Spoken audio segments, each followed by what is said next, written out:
Well, hello and welcome to the live stream of Commander Bloody Nutter.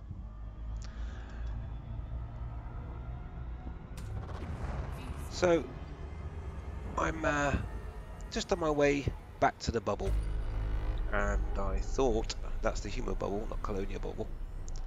I thought I'd do a live stream, stroke tutorial, kill a few birds with one stone, so to speak, which would involve me showing you some of the tips and tricks that I've learned from taking screenshots, recording video, and getting the best out of the Galaxy, basically, in terms of images and video footage that you can take.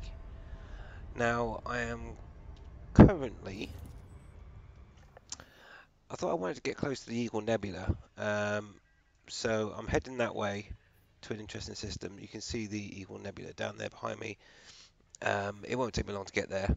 A couple of jumps and I'll just end up in an interesting system if I select it. So anyway, we're doing this live stream now. Obviously, feel free to ask any questions, anything you like. Really, I don't mind, as long as it's about Elite. And I'll be happy to answer those questions for you.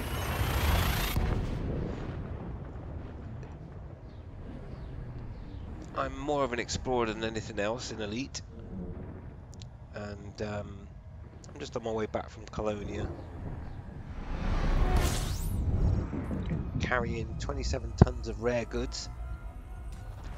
Because I was just interested to see how much rare goods we'll earn if you bring them all the way from Colonia back to the bubble as a side interest.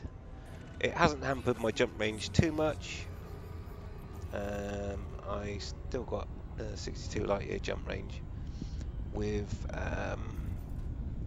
the aforementioned rares, 27 tons. So I'll be really interested to see what they make. Anyway, that's all an aside, because what we're doing is we're going to show you how to get the best out of the Galaxy. If you want to take some screenshots, if you want to record some video, and so on. And so that's what we're going to cover. So if you've got any questions whilst we're doing all this, then obviously feel free to ask.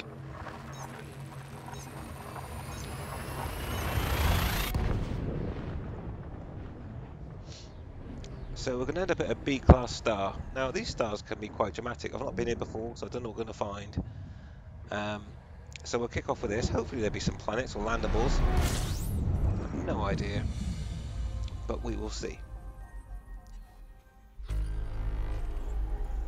Well, it's another star and another planet, and I can't see what else is there, but there's 4 objects. Obviously you can tell the stars, well I won't say obviously, there are 2 stars indicated by the star icons on the Galaxy scanner, if you like, the system scanner, my scanner, and also a planet as well. So let's have a look and see what there is on the system map. Oh, it's a water world. I can tell that just by looking at it. And a number of stars. Okay. Well, let's go and scan the water world, because that would be rude not to, wouldn't it? Seeing as no one else has scanned it before. Now, the first thing I want to talk to you about whilst I do this, actually this is a brilliant example. If I just hold off here a second, I'm going to show you a classic example of why people say, oh, how'd you get those really nice images? That nebula looks fantastic, but whenever I look around, I can't see anything that looks any good. Well, let's just do a little experiment. What I will do, I don't want that on the Galaxy map actually. I'm going to just target a system that's in the Eagle Nebula. Now the reason I'm going to do that is so that I can show you what light pollution does. Let's take a boring class like that. Okay, so that's going to be looking right through the Eagle Nebula, if you look where I am now. Okay. Fuel scooping complete. So that means, now I've done that, that the Eagle Nebula is right there in front of me. Yes, right, the Eagle Nebula is right there. Now, I won't ask or say hands up anybody that can see it, but as you will see, or not see, there is nothing there that looks like a nebula, is there? Even if I block out the sun with my ship, there, or star, whatever you want to call it, there is no Eagle Nebula there, is there? However, go to the galaxy map, I should be seeing this lovely nebula. Now, why can't I see this lovely nebula? My ship is pointing straight at it. Look, I'm looking straight at it. It's only 261 light years away. I can't see it. Why is that? Well, the reason why that is because of light pollution. That's right, light pollution in space. This star that I'm sat next to now is basically polluting all the visual light around me that will allow me to see anything further away. So many of the bright stars that you can see are actually showing.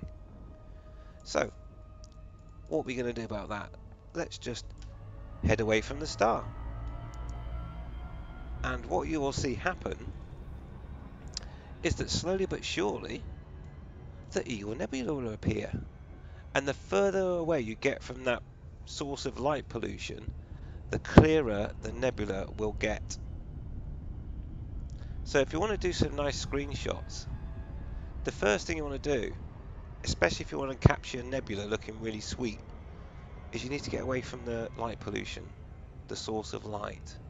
Even at this distance, which is probably about 300 light seconds, we still can't see a nebula yet. Now something is starting to come into view now, slightly. Now what I'm going to do is I'm just going to select that water world so that target repticle isn't in the way. And now you can just sit and watch, take in the view and watch the Eagle Nebula slowly appear. So one of the first things that you'll find in Elite Dangerous is that if you do want to capture some really nice images of nebula, you need to get away from the main star, because if you don't, you're not going to get a very good image. Now at the moment,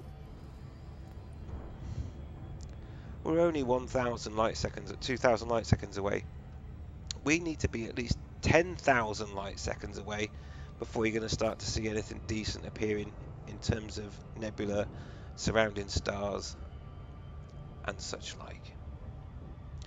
Yes, it may make for a bit of an uninteresting moment during the stream, but obviously feel free to say hello and so on, and we can interact. This is live, you can ask me any questions. And there we go. So as you can see, the nebula is still not looking really that bright at the moment. It's looking a lot clearer than what it was, because obviously it wasn't there before. We're 5,000 light seconds now away. Hello, Bart Kabem. Thank you and welcome to the stream. So hopefully now you can start to see the nebula appearing. We are now 7,000 light seconds away. And now the nebula is starting to come into its full view. Now, depending on the type of star that is central to the system you're in, depends on how far you need to get away from that star to be able to view the galaxy without too much light pollution. I tend to go for something, you know, you can quite often in certain systems find planets and landables that are 10,000 light seconds away from the main star. That allows you to get some nice views and nice clear ones. So we're now at 15,000, and now you can see the Eagle Nebula. Okay, and that wasn't there before. Well, it was, but we couldn't see it due to light pollution. Right, let's go off and scan this water world, and whilst we do that, we'll get outside the ship. And so you can look around now at the galaxy, because it'll be a lot clearer. And you'll be able to see a lot more nebulae.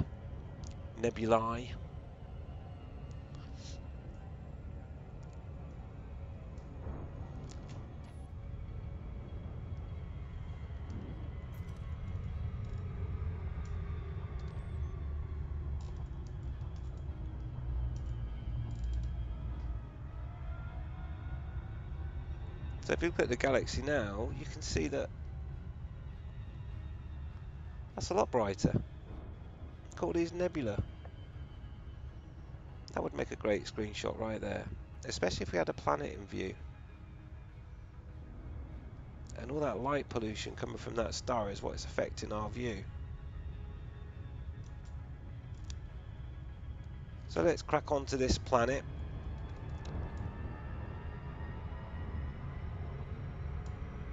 And see how that looks, looking at the Eagle Nebula. Then what we're going to do is we're going to fly down to the Eagle Nebula. Now it's not going to take long, it's only 200 light years away. I've got a big jump range, so it'll only take a few jumps. And it'll be an opportunity for you guys to ask any questions, and girls of course, that you want to ask. About anything about exploring, that's my specialist area. If you want to ask about how to do things like PvP ship combat, I am not the person to be speaking to. Which explains why my combat rank is only expert. Because there's no one to shoot when you're exploring. So therefore I don't get much opportunity to shoot people. The only reason that I have shot some people is normally to get access to the engineers.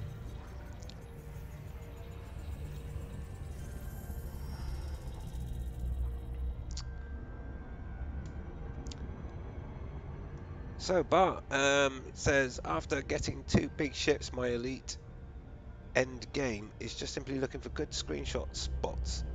Well, great, you've joined the right stream then, because I'm going to be showing you some areas and things to look out for that could help you get some decent screenshots. If I wasn't so fruitful with the throttle whilst looking at the text. My jump range in this Anaconda at the moment, which isn't perfected as yet, is 66 light years. I do need to do more with it though. But I had to go out to Colonia to do some stuff, and I'm on my way back from the Worlds Collide. I don't know if you saw that video, but it's a video in my collection where 2 planets collided whilst I was actually on the planet, which ended up in one rebuy screen. Yes, I got slapped by a planet and died. But anyway, here we are. We're outside the water world now. It's not a very interesting one. There's no clouds. Not a lot of action going on really with that. Oh, it's actually a high metal content world. Oh, that's interesting. It really looked like a water world, didn't it? Interesting. Okay. Right. So anyway, that's that. Now then, if you want to see my jump range, I can show you that. You can find out what your jump range is just by going to functions. And you can see at the moment my jump range is 60 light years. And a maximum of 66.86 without doing any synthesis to increase my jump range. So with synthesis, my maximum jump range, if my math serves me right, would be 132 light years. There we go. But I am carrying cargo. That's right, I'm carrying 27 tons of rares. And yes, I do have an SRV bay and so on. Now, I will get this jump range up on this Anaconda when I get back. It's not quite loaded properly for exploring. So yeah, I hope to get somewhere around about 68 with enough tools to do the job. You can get an Anaconda up to 70 odd light years, but that's with nothing, and useless for exploring because you can't carry an SRV. Alrighty, let's select a system that we think is going to be good for screenshots now. So we want to be fairly close to the nebula. We don't want a bright main star. What we do want is some gas giants with rings. That would be ideal. So look at that selection of stars that you've got inside the Eagle Nebula. That's why everyone comes here. But anyway, we want to find a good angle to look at the Eagle Nebula as well. So let's see. Using the galaxy map, I'm just looking around, and I think that would look pretty cool from this side. So we choose then a dark system, something like this. That wants to be lower down than that, I think. Only a little bit though. 259 light years. Let's go for that. Okay, off we go. Frameshift drive charging.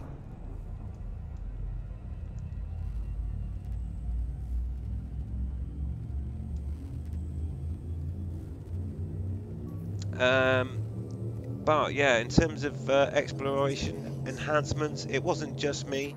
There's a number of commanders that are passionate about exploring and have suggested numerous improvements that could be made. And hopefully when they get onto version 3 where they do all the core enhancements, we'll see some of those. I did do the very first Explorer's Guide to the Galaxy a long time ago. Due to outside commitments, I couldn't maintain it that well, and others have done some great guides as well, of which I've tried to keep up and put some of that in the guide. There's the planet value guide that's changed tremendously.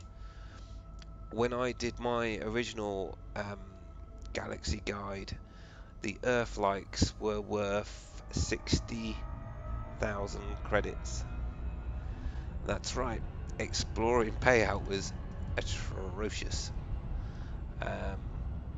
You could do a trip to Sagittarius A, which is the supermassive black hole, and back, and probably get somewhere in the region of about 3 million credits. Now you can go to one system and get that. Warning. Frameshift drive operating beyond safety limits. So I'm just supercharging my drive, if you're wondering what's going on, which allows me a much bigger jump. And I could do that with a fuel scoop and a neutron star, which is what I'm in right now, and would like to get out. Thank you. Warning. Frameshift drive operating beyond Right. safety limits. So that now gives me a single jump of 243 light years, the maximum, which is always good to know. So the maximum my ship can currently jump with a neutron star is 267.45 light years. Now, I will make this ship a little bit lighter and a little bit more tuned, and then I'm going back out again to explore, and essentially it will be a long time before I come back to the bubble. Frameshift drive charging. Okay, so only 2 jumps to get all that way to the nebula. Not too bad, not too shabby.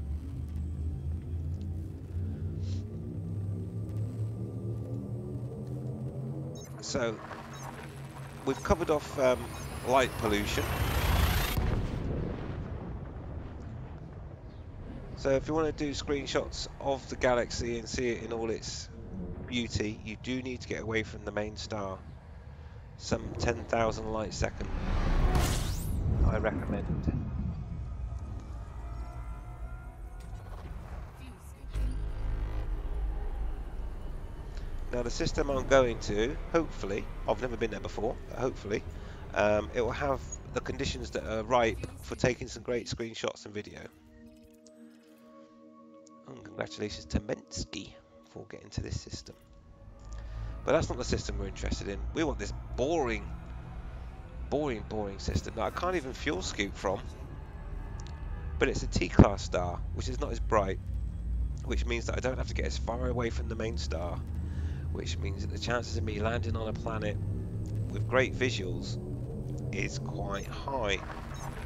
We just need to hope that this system has landable objects or planets.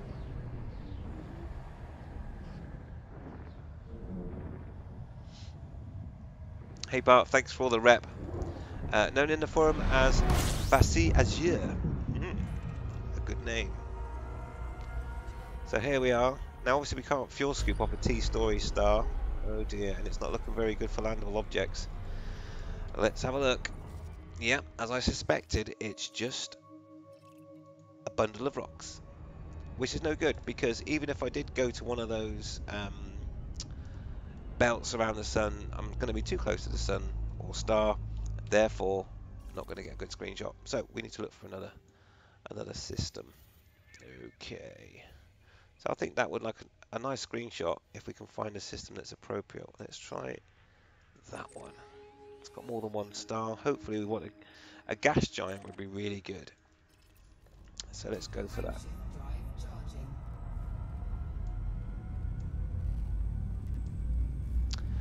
Yeah, also Bart mentions about the new planet rendering. Yeah, it looks really exciting. I really hope that comes to fruition. Planet rendering slowly got worse and worse throughout the different iterations of Elite to what we have now. But it seems like they're implementing a new system. They've learned some lessons. They as in FD, fingers crossed. Okay, this might be looking better for a gas giant. Let's hope. Fuel scooping. Oh, there's a gas giant. Fuel scooping complete. It's not ringed, which isn't ideal, but there is a ringed planet next to it. What's the orbit distance of that? Moon, 4 days. It's not the best system in the whole world, really. I think we'll just have a little look for another one. Now, the reason why I'm saying all that, it will become clear. Because what I really want is a gas giant with rings, with a close orbiting moon. I know I'm fussy. But if I'm going to go to the effort of recording maybe a video or taking a screenshot, then I want it to be right. So let's try this system. Frameshift drive charging. Look at that nebula now. Looking pretty sweet, eh? Well, we need to go and find somewhere to get that screenshot from now, don't we? So let's maneuver into position. Ready to engage. As an aside, I'll tell you something. The Anaconda with Class 7A thrusters, engineered Dirty Drives 5, they can turn on a dime. It's quite scary. Yes, I do have a spare Anaconda parked. My Battle Conda for whenever I finally decide to go and just put my combat rank on Elite. Anyway, let's see what we've got here.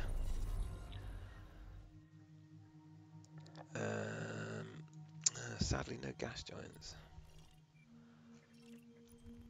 So, I'm afraid we have to look for another system. I don't really need to scoop any fuel, but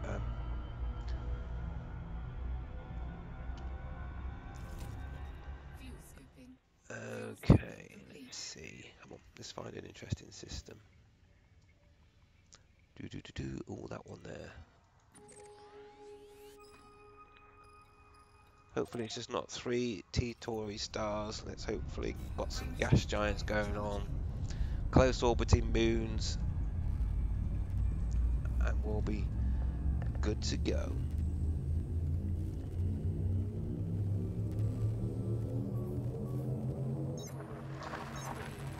That's right, Bart. Yeah, if you can get close to the nebula, get away from the light pollution. Some of the nebula looks stunning. I'll tell you something. It's a shame that the Barnard's Loop has all been locked off now because if you get close to the Horsehead Nebula, which I have done, you can get some absolutely stunning screenshots. Right, let's hope for some planets. Oh, it's all stars. I can tell that just by looking at my scanner. 3 star-shaped objects. If we go here, 3 stars. Not interested in stars, sorry.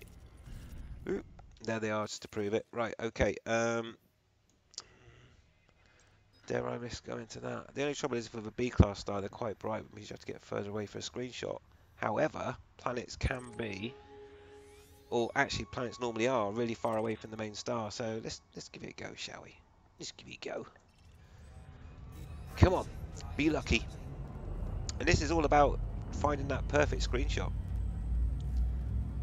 And that nebula will look even better than that when we get further away from the main star. Let's see.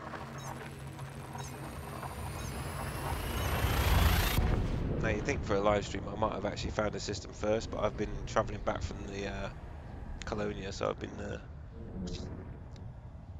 pushing the boundaries of getting back in time. Okay. Fingers crossed. What do we got? Oh, gas giants. Okay. 3,000 light seconds away. That's pretty handy. It's landable. It doesn't have a ring. How far away is it from the... Oh, it's got a massive orbit as well, which means that that gas giant won't really be visible in a screenshot because it's a 156-day orbit. So I'm afraid this isn't the sort of system that you want for nice stunning screenshots. So I'll have to move on again. But this is what we have to do. Okay, let's try an F-class system. They're quite a good system for all sorts. It's just that I do like to try and get away from the main star if I can. But the F-class stars will have gas giants, but they'll be quite close to the main star still. There is another solution that I can show you as well when we do get onto a landable. Is if you go to the dark side of the landable planet, it will actually cut out the light pollution from the main star. And then it's all about lining up where you land and where you look to capture the nebula that we're interested in. In this case, we're talking about the Eagle Nebula. Okay, I think we might have struck gold on this one. Let's have a look. Oh, we have a gas giant. We have a landable moon. It's only a 3-day orbit, so not too bad. That one's no good. The orbit is too big. Really, you don't want an orbit any more than about 5 days because it's too far away from the main gas giant. So let's see what we get from this. It's 2,000 light seconds away. Get on the dark side, get the shine from the star through the planet and the rings. Let's give it a go.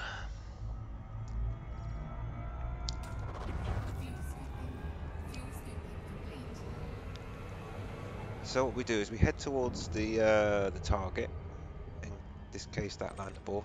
Now I do have a long range scanner, so it should start scanning that gas giant very quickly. But what I'm going to do is I'm going to target the nebula to make sure that I've got it on my reticle, which will help me guide me to the right place to land on the planet for the best view.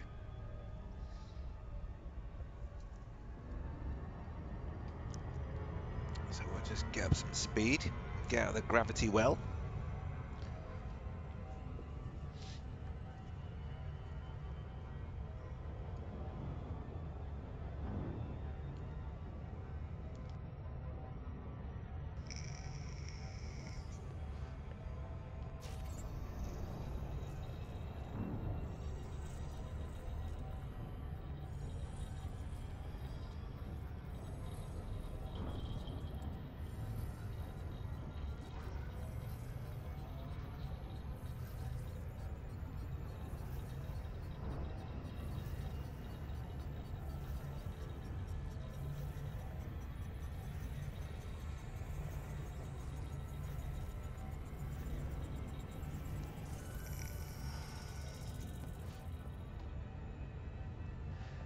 Yes, but I'm very much the same. I like to go looking for the good places to get some nice screenshots, and get those opportunities, and also record videos as well. Well, it's the Duck of Shame, but the star is behind me, and I do want to get it behind me when I'm coming down to land anyway. So it's kind of intentionally on purpose. So we are now in the target area. Okay, so we've got the gas giant there. As you can see, the 3-day orbit is still quite far away from the rings. Now I can see the nebula without even having to actually select it on this galaxy map. The galaxy is right there. And that's looking nice. So what we want to do is we want to get on the dark side of this moon that orbits this gas giant. Now unfortunately we're not going to not quite in the right orbit position really, it's a bit far away. You'll notice that I've got orbit lines switched off because they are an absolute pain when you're trying to record video from outside the ship. So I'm going to go, I'll get a little bit closer to the planet and you can see what I'm talking about without overcooking it. So the dark side is kind of off to the right of this planet now, as you can see if I get a bit closer. I'm just bringing it into view. Okay. Oh, ease up. Overzealous. But you can see that the gas giant's still further away than I would like. What you're looking for really in terms of the moons around a gas giant is you're looking for a 1 day or less orbit to get the very best views. But we're persevering here with a 3-day orbit, which you'll appreciate isn't quite as good. Right, so we just now maneuver. You've got the sun there for the sunrise, so on and so forth. The scan is here. And now you can see the nebula starting to look a little bit more pretty.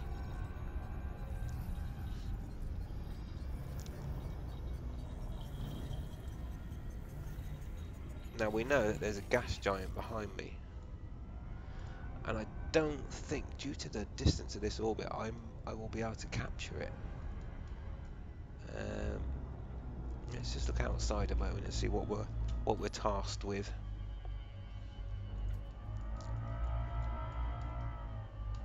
Let's see. Okay. So I'm expecting a gas giant around here somewhere. There it is. Okay.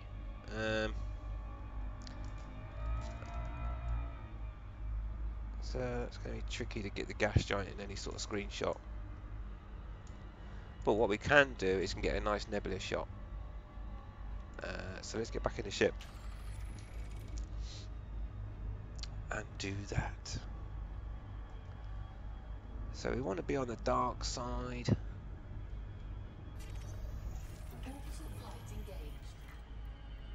Not too worried about scanning the planet really.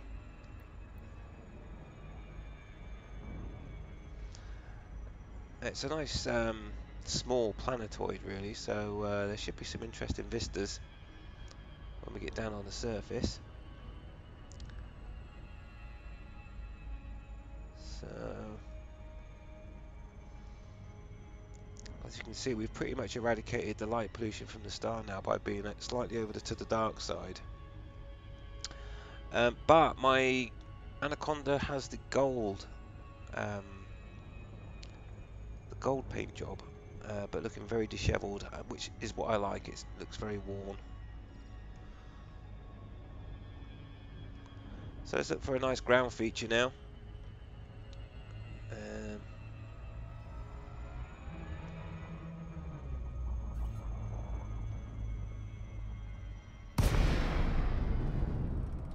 Now when you're in glide, you can glide for a long time. You just don't dip down too quickly. And you can glide for quite a long distance looking for the ideal spot. Now I think over where those two craters meet would make a nice little vista maybe.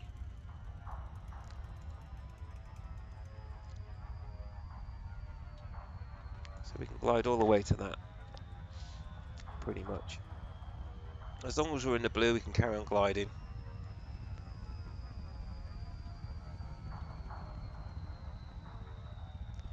I'm going to really eke it out, because there's something else interesting in front there that I quite like.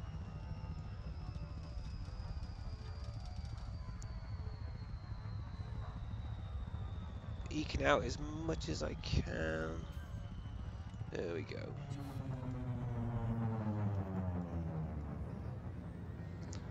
Okay, what we got in terms of scenery? Oh, a massive alien base. Yeah, no chance of that. Right.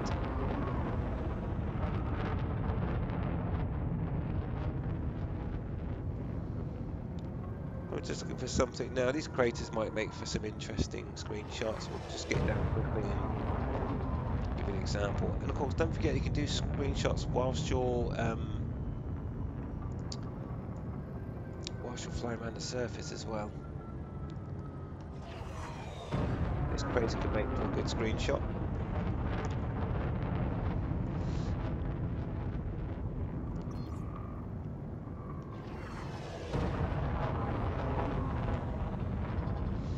It's got the light from the star pouring into the crater. It's got the backdrop of the nebula.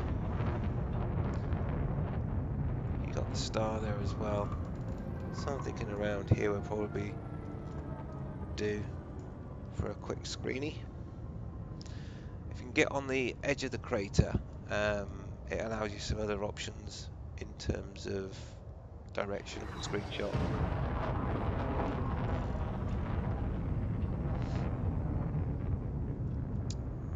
Okay, let's see, where do we want to be?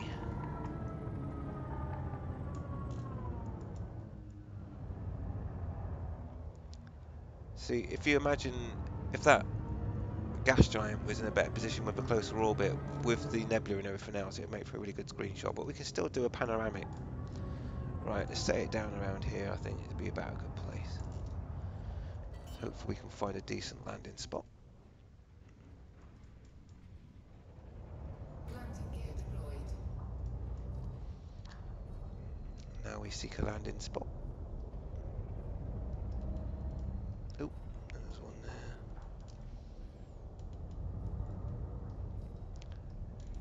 This is where you see that where people show those screenshots.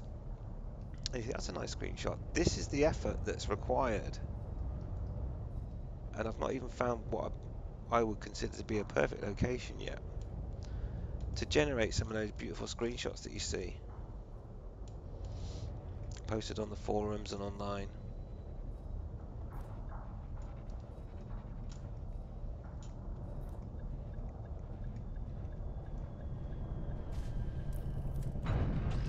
And we're down. Okay, so let's look at our landing position.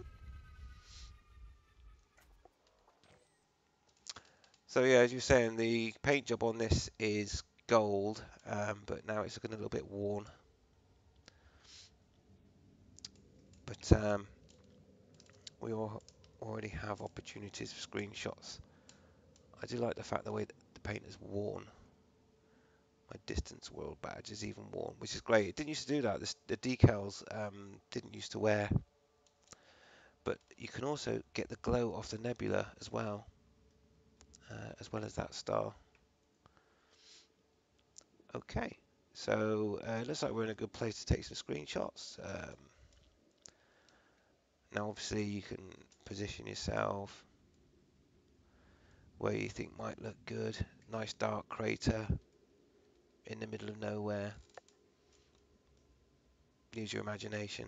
Do panoramics. Now we should find that we've got the gas giant there. So if you was recording a video or wanted to do some sort of story, try and make use of the camera to pan around. So we could start from, say, the gas giant and then just gently pan round down to your ship. Obviously you can record your narrative over the top once you've recorded the footage, but that looks really quite nice. Try and go at a speed to avoid any jitter. That really is down. I mean, I've got quite a powerful graphics card, but you can still get jitter, and you want to try and remove that if you're doing any videoing.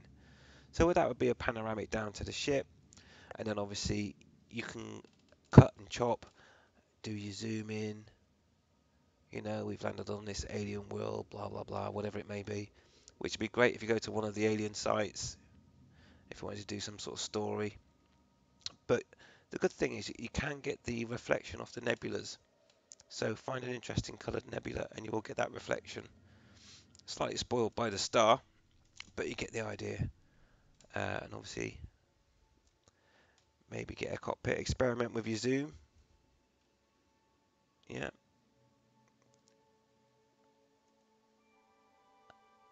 And you get some nice panoramics. Okay, but the key secret is do it slow. And the reason why I say that is if you do it slow, but you want the footage faster in your video, then in your video, you just speed up the video, but it means that you don't get any jitter. So at the moment, there's no jitter. If I go to a speed that it, for whatever reason, it decides what to jitter at, which is not doing it at the moment now. I don't know why it's not doing it now, but sometimes you get jitter. So I like to go slow anyway, and then speed up the footage afterwards. I'm saying all that, but I've not actually released any of these videos yet, but I will. Thought I'd just share this with you. So that's that. So the next thing you want to do, of course, is get in your SRV and maybe do a little bit from that as well. Now, the reason why I think that the new camera tool makes everything so much better is if you are doing some video or want to do some sort of story. Now, with the external camera, you can control your vehicles separate from the camera. It was an absolute nightmare before trying to do video content when the camera was glued to your vehicle. Now, I can show you what I mean by that. If I just go back out into external camera and let's not lose the signal.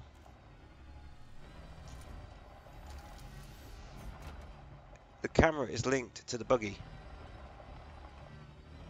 If I just try and hold it still, look at that. That's no good, is it? Right, so we'll just stop the buggy there. What we can do now though is we can detach the camera, and you can see I've got it bound to page down. So I've pressed page down now. I've detached the camera from the vehicle, and now I've got the perfect, I've left the overlay on so you can see what's going on. But now look, I can control my vehicle. If I want to do a movie or story, I can now make it look convincing. Okay. So what you can do is get my camera in a position.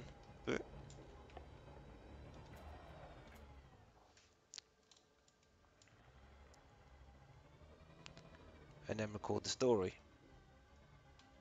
Everything works. All that good stuff.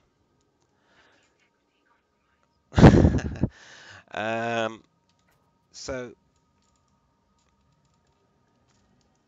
if we drive back towards our ship, let me just change that camera angle a minute, that's shocking. Let's go with something like that. Right. Let's just drive back to the ship with a horrible wonky camera. Yeah, which made recording videos horrible, but now detach the camera.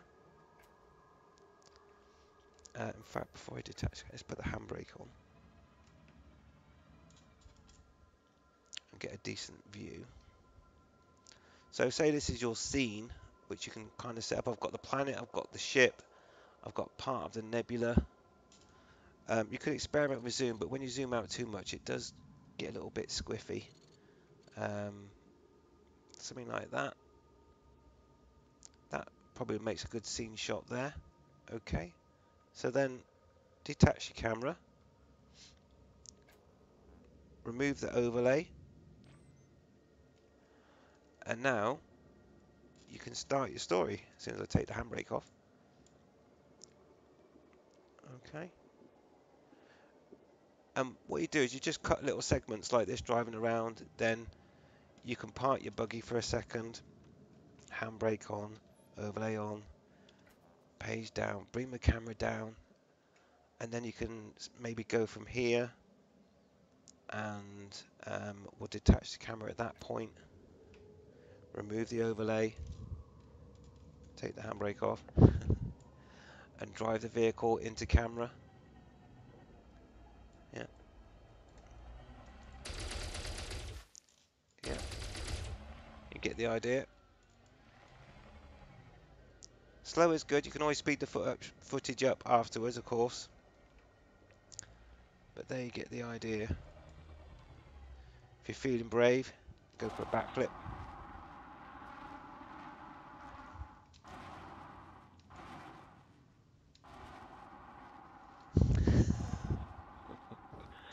And that's not how to do a backflip properly. Oh dear. Anyway, you get the idea. So recording stories, get your little shot, whichever shot it may be, return into ship, and just record that first little bit of initial footage going back to the ship. And then when you're happy with that, handbrake on, get your camera back. I'm not putting the overlay back on now. Find your next place that you want to show. Maybe you want to get a close-up of the ship or coming towards the ship. And do all these little scenes, and then you can knit them all together afterwards. Yeah, so we're now at the other side of the ship. Let's see if there's any interesting night objects there. Not really. Let me get the idea. And then find a point. Maybe somewhere under the ship. Yeah. Lock it down. And then do your next scene. Returning to the ship. Blah, blah, blah. Alien samples collected. Boulder hit. But there you go. And you can use all the functionality of the Jeep or buggy. And there you go. So that's how you can make some interesting scenes with your camera options. Right, let's get this buggy back in the ship.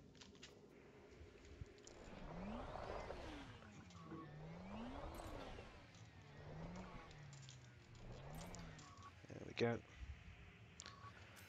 So, there we go. There's some little tips I've given you.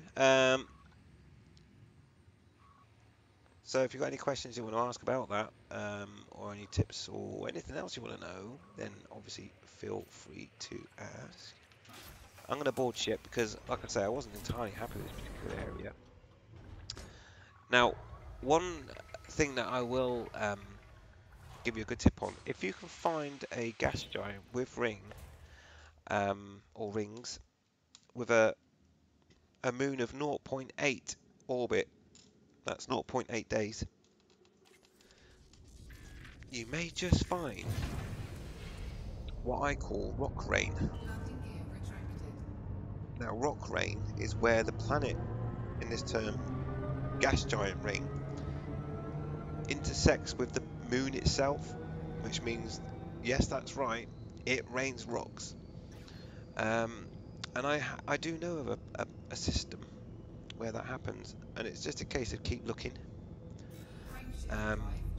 to find those systems. It is well worth it if you do find one though. Extremely ultra rare. We're talking ridiculously rare, but they are out there. The system that I know of, I have a PlayStation account. I also want to go and tag a planet in that system. By the way, the system is somewhere in the region of 50,000 light years away from Sol, so it's a bit of a trip just to go and see that one specific thing, but this is what I'm doing, and once I've done that on the PlayStation, I won't tag all the planets obviously, and then I'll see who else wants to go out and check it out, and it's called Rock Rain. It is a pretty stunning thing to witness, so it'd be nice for some of you guys to go out there, and girls to go out there and see that. Okay, so we've talked about light pollution, we've talked about moons around gas giants. What we haven't done yet is talked about going inside gas giant rings as well. I am going to find and try and locate a decent system for this though. I really could do with a moon that's closer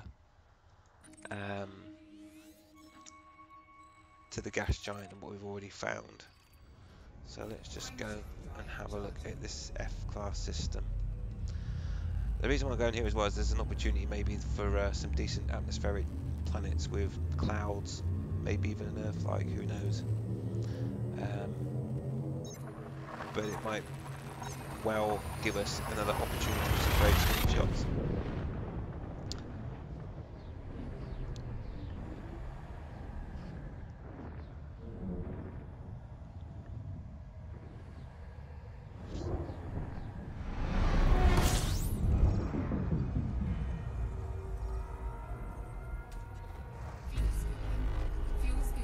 objects. So a good selection of objects. Do we have a gas giant there? Let's have a look. Oh, would you believe it? No gas giant. No real good photo opportunities there. So it's back to the galaxy map. Now that's a big cluster of stars. That's the start of the massive cluster. It's a bit bonkers in there. We don't want to get too close to that. Let's try this system here. We just want to get lucky with the planetary bodies within that system, really, for the good screenshots. And obviously, if I struggle to find a decent one, then I'll maybe consider cutting this stream and doing another one when I have found a system to do that. But I just wanted you to experience this live about how we go about finding these screenshots.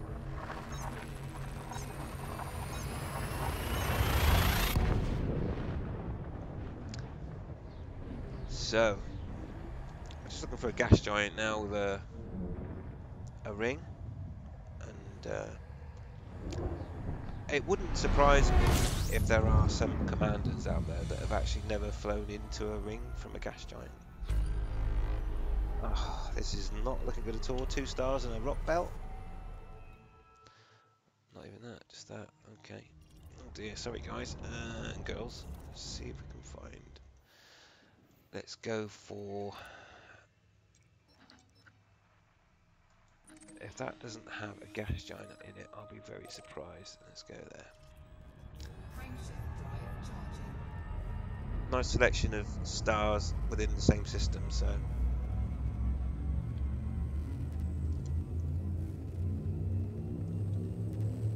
Now there's a few things that you can do with rings around gas giants. Whilst in Super Cruise, if you skim the surface of the ring, you can get some nice cinematics from that. And of course, once you're in the ring, you can get some nice images from that as well, especially if you're quite close to the main star. So fingers crossed, we've got a gas giant next to the main star. Oh, that's not looking good. That's not looking good. No, one gas giant, half a light year away. Yeah, okay. The search continues. Let's see. What's the view like of the nebula from this side? Not good, in my opinion. So let's go. We will find a good system, don't worry, folks. I'm going to try that.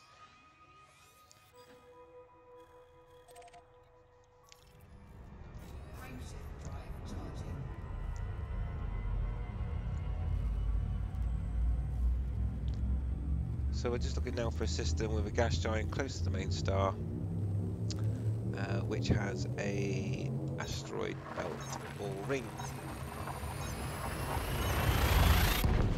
So for those that have only just joined, I'll just let you know that we've covered off light pollution, which means getting away from the main star, and also hiding behind in the dark side of landable objects. Oh, there might be some. There's definitely some planets over there. Oh, this could be a good system. Please have a gas giant with rings. Okay, oh, that's a bit far away. So is that one really? Can we get it? What's the orbit of that? 7 days, too far. 4 days. See, the orbits are too. Now, it may sound fussy, but really what we're looking for is an orbit period, which is where I'm looking over here, of a moon, or obviously if the moon's got a moon, you have to use the main moon's orbit period. Obviously this moon will be the same distance from that gas giant. We really want less than 1 day, and neither of these are close enough to afford us a really decent view of anything, even through the ring of the gas giant. So I'm afraid I'm going to have to find a better system. So let's see. And when we find it, it will be worth it. And whilst we're looking, of course, if you do want to ask me any questions about exploring, feel free to ask.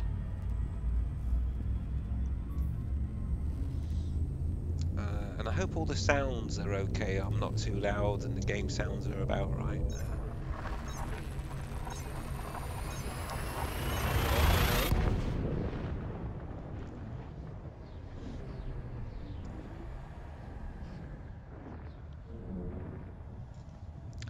Right, I earmarked an hour for the stream. Hopefully we can find something in that time. 31 objects. Come on. Be lucky. Oh, gas giant. Oh, there's a gas giant of a moon. Oh, we might. Let's have a look.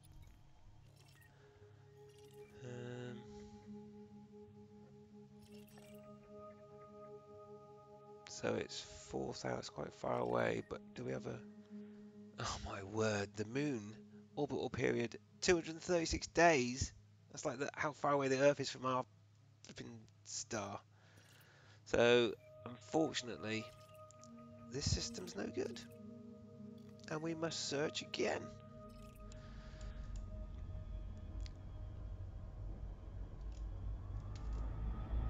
Oh, thanks Bart for saying the sound all sounds good. I will get a decent microphone at some point. The professional YouTubers have all these studio quality radio mic things going on.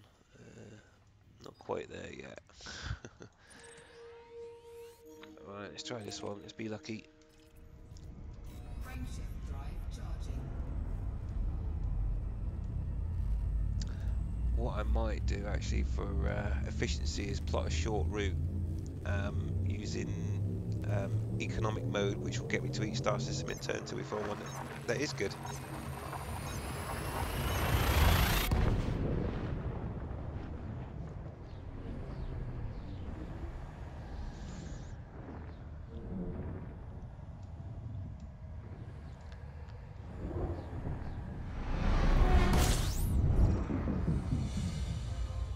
Okay, let's see what we got. Oh, you're joking! Absolutely nothing. Right. Okay. Plan B. Let's plan a journey to right across the front of the nebula to that star there, all of which should afford me a pretty good view of the nebula, but we'll do it using economical routes and not.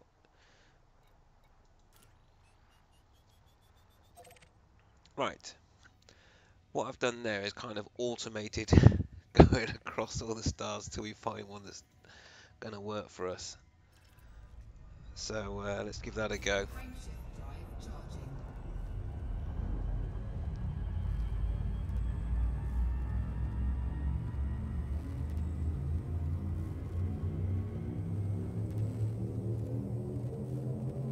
Ready to engage. Okay, let's line up.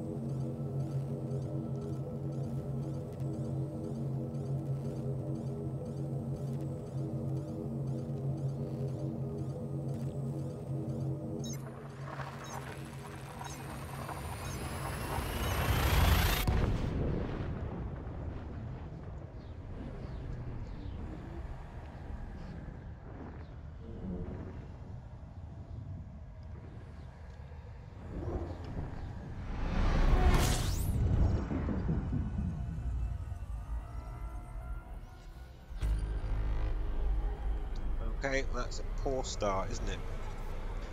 Nothing here. Drive charging. Let's go on to the next.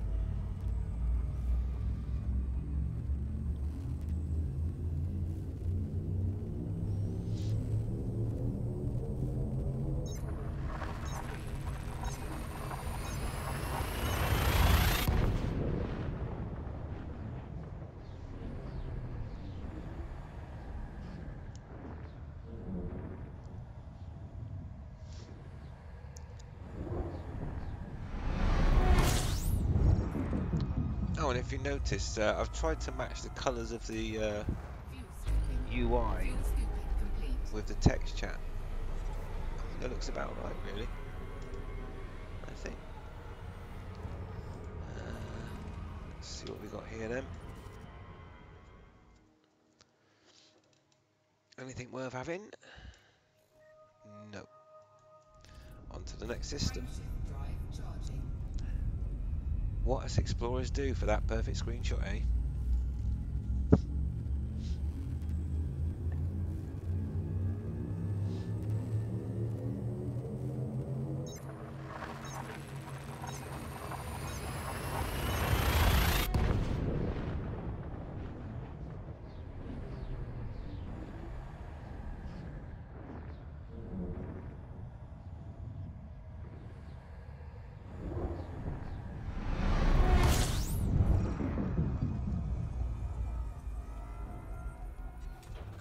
Fuel scooping.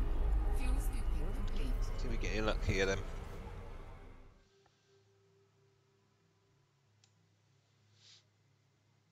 Come on. Taking a while to get the map up. Could be a good thing, probably an Earth-like or something in it. Oh dear, nothing close by. Nice close, well close-ish, I suppose, not that close to be fair.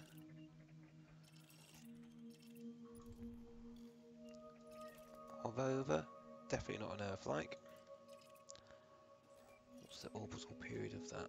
Oh, 5.9 days, absolutely diddly squit. Let's move on. Frameshift drive charging.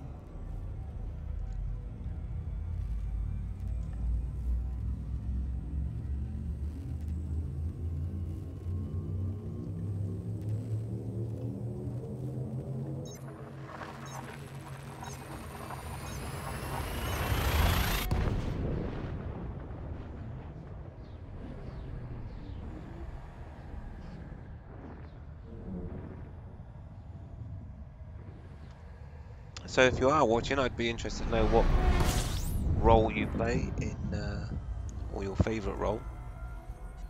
We have Bart, who is obviously a keen explorer.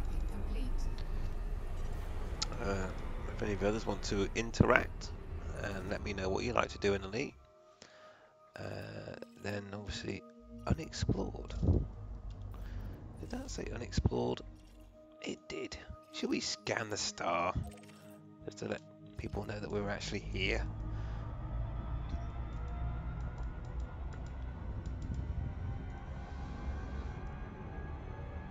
So if you don't have Elite,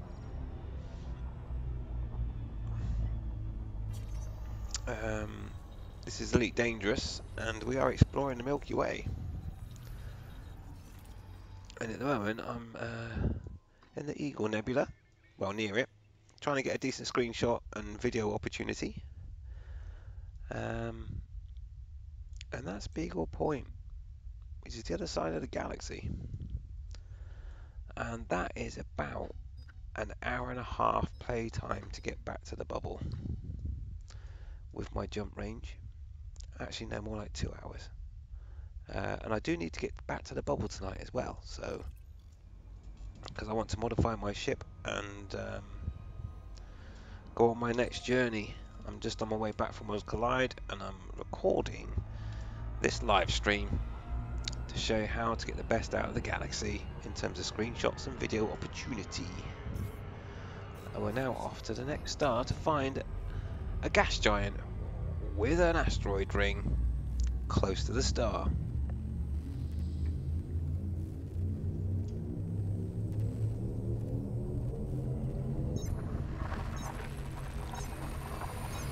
I actually may go for a bright star like a O or a B class or A class,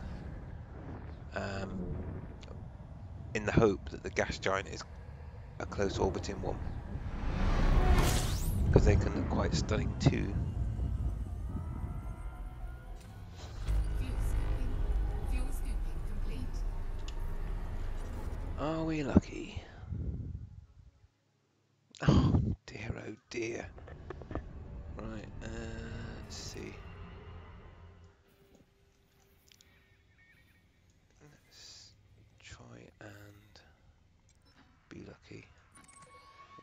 that system. Apparently I've already been there. Obviously not good enough. Yeah, no good. No rings. Exit that. Let's just jump to the next system anyway. Never know. Probably the next system is the one that I should have jumped to. Sod's Law and all that. Nice looking nebula though already.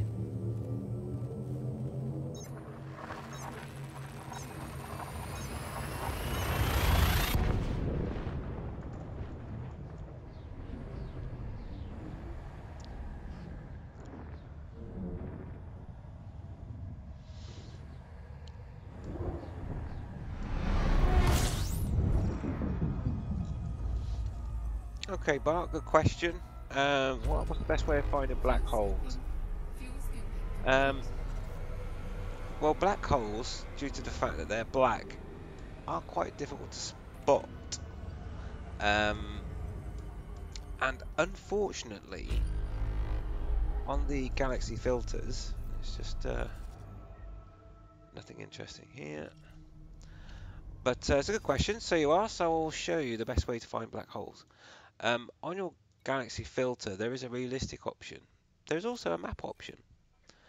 And the map option gives you the option to choose non-sequence stars. Now, unfortunately, non-sequence stars include neutron stars. So trying to find them out in the black is incredibly difficult because most of the time you'll find that they're probably neutron stars. So the best way to find a black hole is, firstly, if you really want to do some black hole hunting, is head out towards the core. Okay. And then let's just let's find it. Where the spiral arm's quite well populated, so here for example, if I just zoom in there, just randomly, get close to a nebula for reference. It doesn't really matter how high or low you are, but the main thing is that you want a fairly background, a very bright background, and then get some height so that the background's quite light. Then zoom in with 2,000 light years up, which isn't a bad height to be at. Let's get back into realistic mode, otherwise I'm not going to see anything. And now we've got a nice bright background. Okay, so we're probably about 20,000 light years from the core. Great place to start black hole hunting, and lovely, beautiful screenshots. Get fairly high. We are 2,500 light years up, according to the galactic plane. Lots of stars to choose from, but to find black holes, what you need to do is get the nice bright galactic core in front of you and then zoom out to a certain point. Oh, and then all of a sudden black holes are quite obvious. And there's one. Put the information on. There's a black hole, there's a black hole, there's a black hole, just in that little area. And so what it is, basically, my tip is to use the galaxy brightness to highlight the black holes, because they can be pretty tricky to find. But there we go, black hole, right there. And you can just move forwards and continually locate black holes all the time. Okay, and the secret is just to zoom out enough. There's another one there, look. Black hole. So if you want to go black hole hunting, that is the best way I know. Okay, because the map filters don't do black holes, they do non-sequence. There's another black hole there.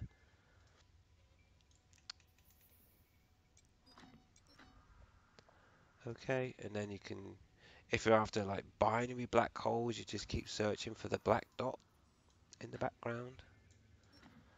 And there's another one there. That's a single black hole. And that's how you do it. Okay, well that's how I do it. I'm not saying that's how you should do it. That is the easiest way I can find black holes, is get the bright galaxy background, get some either height above the galactic plane or the depth below the galactic plane. So there you go. That's how you find a black hole. And a great question as well. Thank you for asking it. But now you can see they're starting to appear everywhere. And all of a sudden it's like, wow, there's a lot of black holes. And most of them are unexplored. So get out there and see what interesting things you can find. Right. With that said, let's go to our next system. Frameshift drive charging. Great question though, Bart. You're welcome. Thank you for your input into the stream, and you are rewarded with how to find black holes.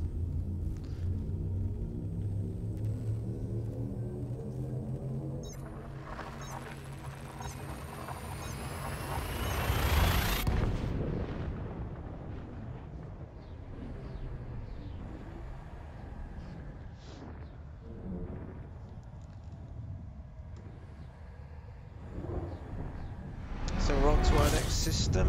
Will we be lucky? Doesn't look like it, does it?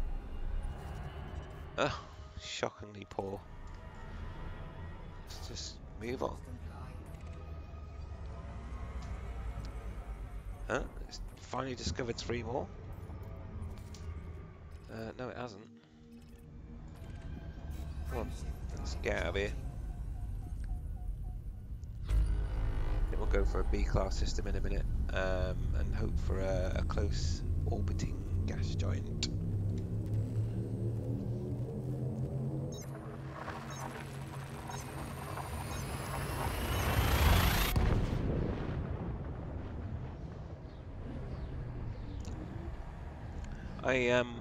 With this live stream, I am starting to be putting more content out as well. So things like how to find a black hole, and I'll do some mini tutorials on it. I just walked in. I know there's a lot of planets around here because I just saw them as I walked in. Fuel scooping complete. There we go. There's experience for you. But lots of planets we're not interested in. Right. Now then. I'm going to challenge myself now by finding a system that I think will have exactly what we want. So, let's see.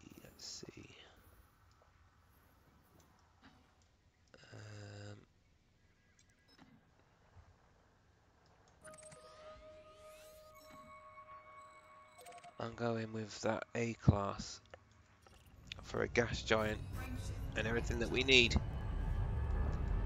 Will I be right? This is live. Never been there before. I feel this might be the one for the gas giant.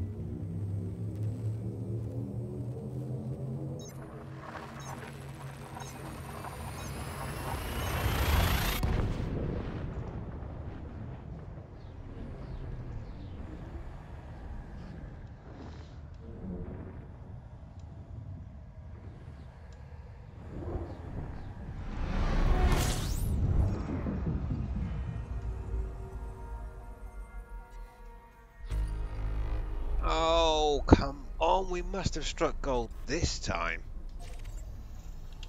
Let's have a look. Come on. Give me that gas giant ring. Yes, there it is. Yes, it's the right distance away. And let's have a close orbiting moon, please. Yes, 1.1 days. Oh my word, I think we've had the jackpot. How far is that one? That's 10 days. That's no good. Wow. There's some valuable planets in here as well. If you're after money or elite ranking in exploring, I already am, so I don't need to worry about that. Nice system. Right, now though, this is the photo opportunity I've been looking for, and the target that I'm interested in is this moon. It's not quite as close as I would like, but the gas giant is pretty close to the A-class star there. And although O-class can be bigger, they look more impressive. This should probably suffice for our needs. So let's do it. Oh, and hello, Holdstock. First guy here, well done. Or girl, course. You never know these days.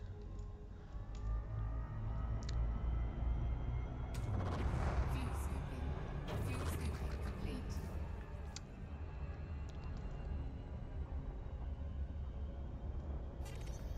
Right. Just bear with me one moment, folks, while I make my way to this gas giant and have a comfort break.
Okay, we're back in the room. Let's go and investigate this planet then.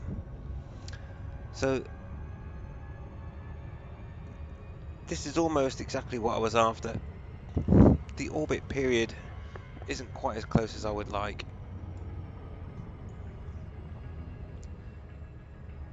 But we're going to go with it.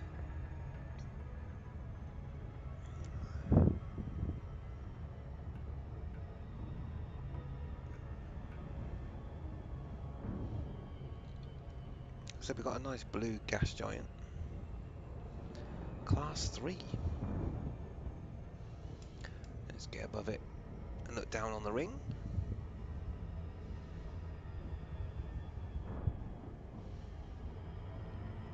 Now the reason why ideally we want a 0.8 day orbit for a moon around a gas giant is it sits the moon very close to the ring,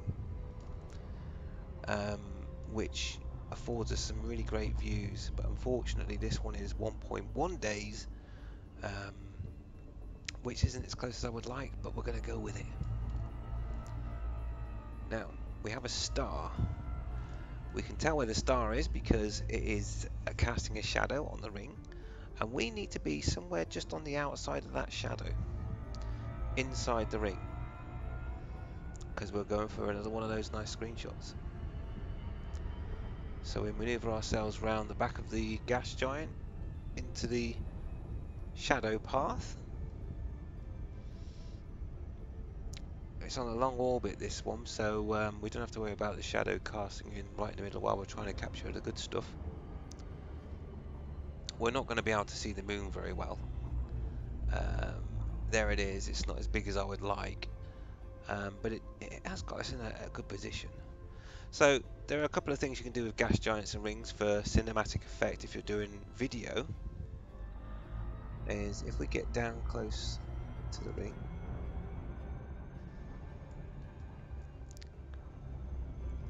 and maneuver ourselves in, we have that sort of view there, which I think is stunning.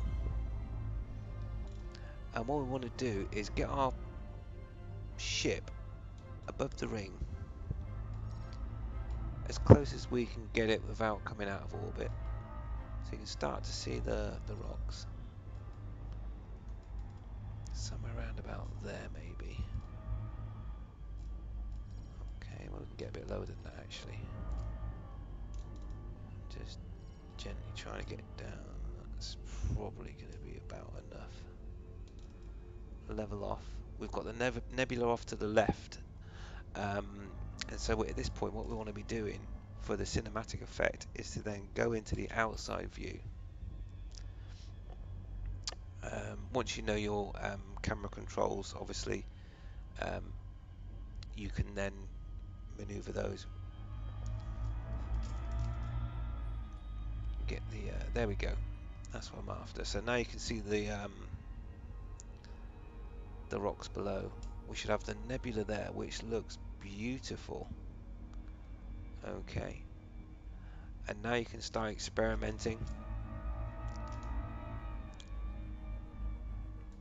Get yourself in position.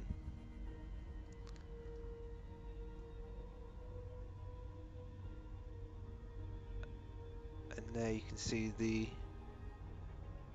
small rocks, meteorites, whatever. Well, they're not meteorites, obviously. Asteroids in the ring. And we could actually get lower than this. But there, you got some nice views there. You've got a nice panoramic pan now. You've got the Eagle Nebula there. You've got the galactic core.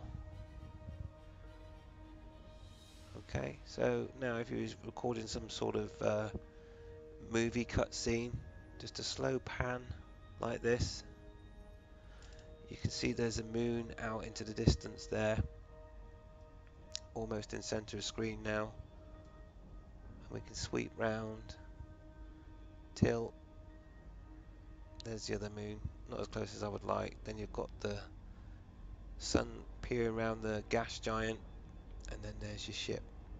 And if we look down, that sun's actually moving around quicker than I thought, so we haven't got quite as much light on the asteroids in the ring. So let's get back into the ship and let's move out across now, and I'm going to head for that moon. I'm going to get a bit lower as well.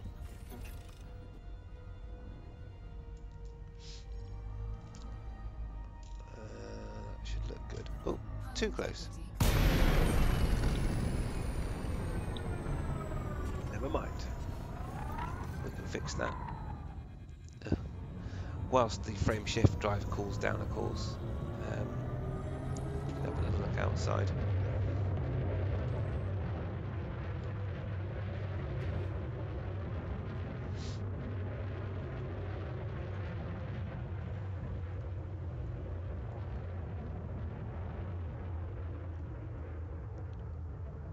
So even your engines give off light pollution. But you can get some nice cinematics from that.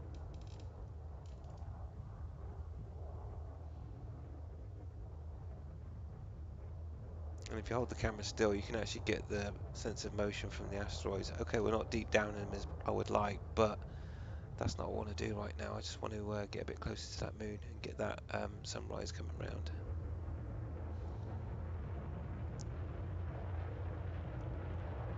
So whilst we're doing this, yeah, but the box star cluster is part of the Eagle Nebula. That's just how it is. But in terms of the galaxy itself, when you get deep out into the galaxy there, the engine that created the galaxy, known as the Stellar Forge, created it in cubes. And if we... The engine's cooled down now, so I can go back into Super Cruise. Actually, I should be able to Super Cruise from there. Frameshift drive charging. Which is what I want. Ready to engage.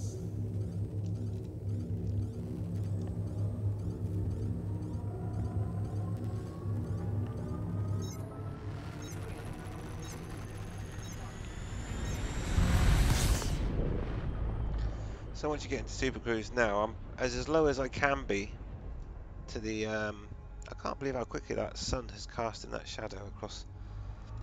Let's just get across so we're out of shadow. As you can see now, we're not in shadow anymore. And then, if we get back into the external view,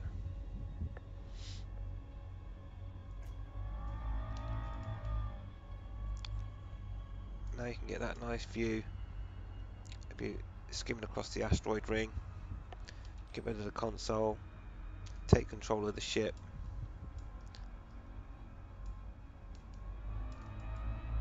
And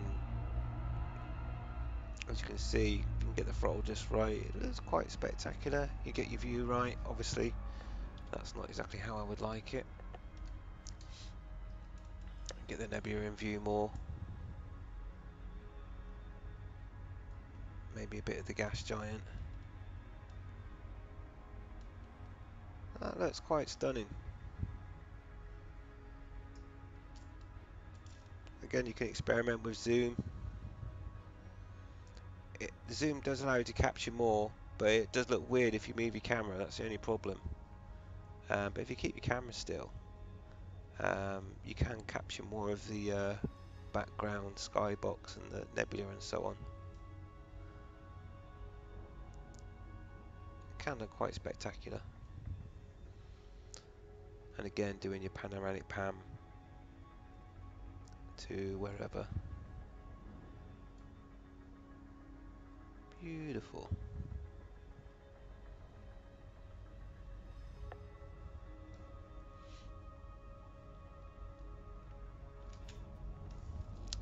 Okay.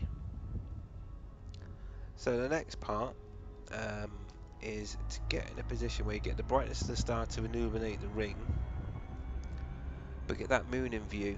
So we're heading over to that moon now. As I've said already, it's not as close as I would like. It's better to get a moon that's closer. You can get to the edge of the ring here. Then dive back down into the ring. Ease off on the throttle a bit. And look at the sun glaring off that. See an outside view at this altitude. I can call it altitude. Can look really nice too. Look at that.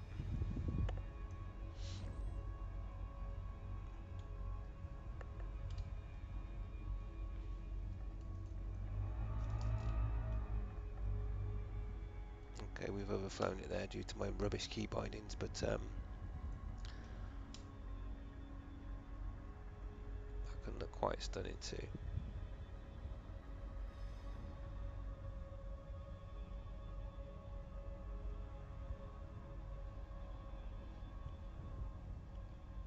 Another option for your cinematics. And of course the final one is to actually get into the ring itself. And for that you really want to get the gas giant in view as well, just to give a sense of scale.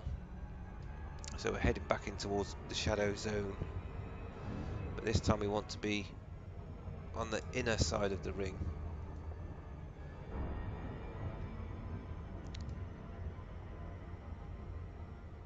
Which means it will be as close to the gas giant as we can be, but still get the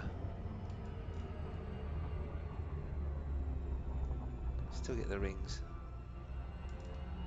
the star and the gas giant all together in a shot. Hull integrity I'm not worried about that. There we go.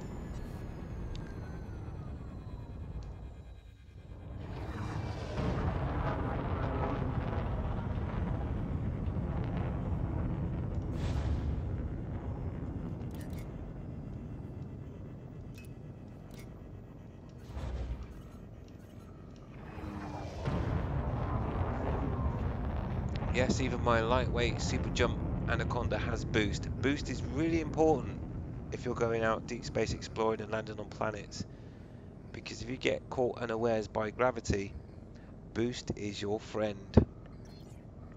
It could certainly boost you out of some trouble if you find yourself accelerating to the planet, because you don't want to splat on the planet, do you really?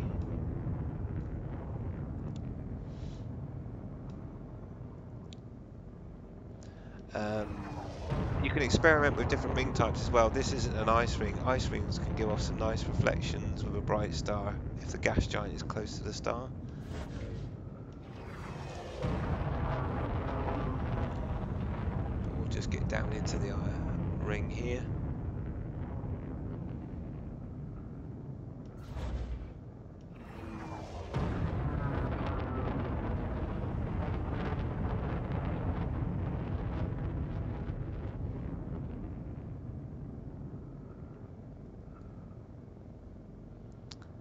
Get into the middle of it all. This looks like a nice area. Got the star now shining through the rocks.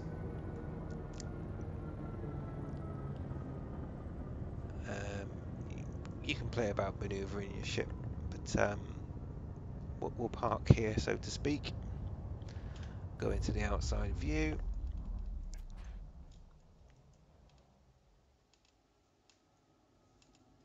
And you still pick out the nebula through the rocks. And we can zoom out. Obviously get rid of the overlay. And now here we are, drifting through the asteroids. I do love that nebula. I mean, the views that you can get, and just get creative about where you want to start your camera from. Um, you know, if your main focus is ship, I recommend that you want to start with maybe something else first, like a close by asteroid. Maybe something like that. Do your narrative, slowly pan round, and then they see your ship. I'm speeding the pan up just for the sake of it, but this is what I'm on about. You can actually get the reflection off the nebula onto your ship, and things like the canopy, which you can use as well. And if you get the right angle on your canopy, you can pick up the colour of the nebula as part of your cinematic. And of course, again, don't forget you've got that option to zoom if you just want to get that a little bit more dramatic. And then from there you can do your pan. Rocks, nebula, massive ring, and then you've got the star eking out behind that, the gas giant. It's quite surreal. Probably get some solar flare going on at the right angle. That sun's slightly obscured now by one particular asteroid off in the distance, but it's just eking through now. Look at that. Lovely. So there you go. Another good place for doing your cinematic sequences and so on. And then if you want to be brave in an asteroid field, what you can do is find a nice position where you might want to take control of the ship, disconnect the camera, and yeah, it's where things get interesting. So I'm going to give that a go. Let's put my overlay on just to remind me. So page down, and then disconnect the camera, which is page down. And now the fun begins with your cinema sequence,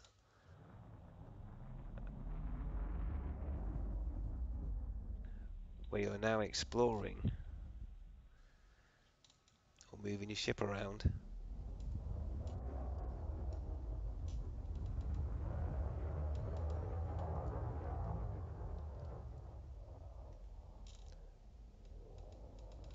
Of course, you'd want to be fairly careful when you're this far out that you don't crash your ship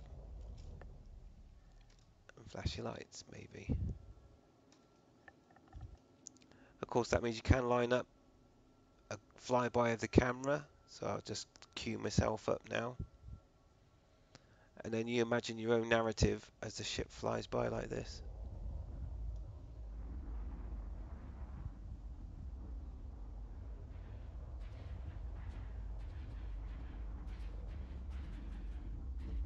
And there you go. Okay, so we engage reverse, and hopefully come back to view without losing our ship. There you go. So that's the sort of fun you can have anyway, and it does make for some great cinematics. And I think I'll leave it there for this stream. Thank you all for tuning in, and I'll see you on another one. And I'll give you a heads up when I'm next going to do one. It'll be another sort of semi-tutorial on maybe exploring. But now I need to get back to the bubble because I've got 27 tons of Jack's Quintanian still to sell, and I'll be really interested on how much rares sell for coming all the way back from Colonia. So until the next live stream or video, thanks for tuning in. I want you all to fly safe, and if you like what you see, please subscribe, and that will help you know when I'm doing the next live stream. Thanks for watching, take it easy commanders, and I'll see you on the next one, out in the black.